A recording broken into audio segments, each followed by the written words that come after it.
Hello guys, welcome to my new another vlog. फेरि पनि हामी एउटा धमाकेदार इन्फर्मेटिभ अनि एकदम नै रमाइलो भिडियो लिएर आइसकेका छौं। हाम्रो शंकर दाइ र म हाम्रो चाहिँ फाइनली दशैं तिहार सफलतापूर्वक सकिसकेपछि अब क्याम्पसको सरसफाई भइ नै राथ्यो र बिचमा तिहार भएकोले ग्याप भयो र आज चाहिँ तिहार सकेर हाम्रो यता घाँसहरु ठुलठुलो भइरहेछन् अनि त्यो घाँस काट्नको लागि दाइले एकदम नै फेसिलिटी वाला मेसिन लिएर आउनु भएको छ।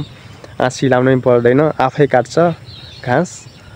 अनि उहाँ दाइ चाहिँ एकदम नै एक्सपर्ट हुनुहुन्छ त्यो मेसिन चलाउने। आज हजुरहरुलाई यो मेसिनको करतुतहरु देखाउँछौं।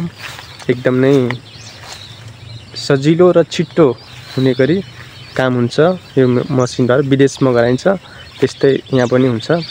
देख्न सक्नुहुन्छ सबै ठुलठुला घाँस भइसकेछ। अब छुट्टी भएर स्टुडेन्ट आउनु भन्दा पहिले नै हाम्रो सरसफाई भइसक्नु पर्छ। त्यही भएर ल गाइज अब सुरु गरौँ हाम्रो कटानी।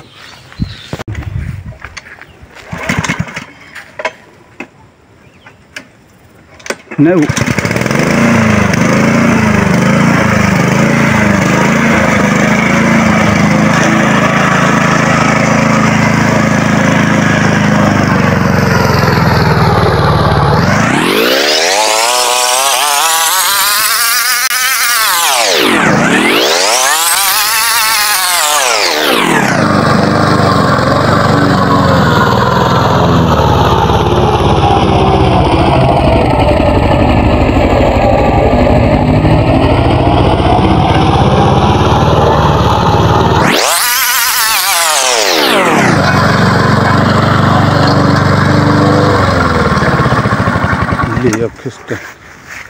अभी लास्ट गर्मी भयो यार। आज चाहिँ एकदम नै गर्मी मौसम रहेको छ।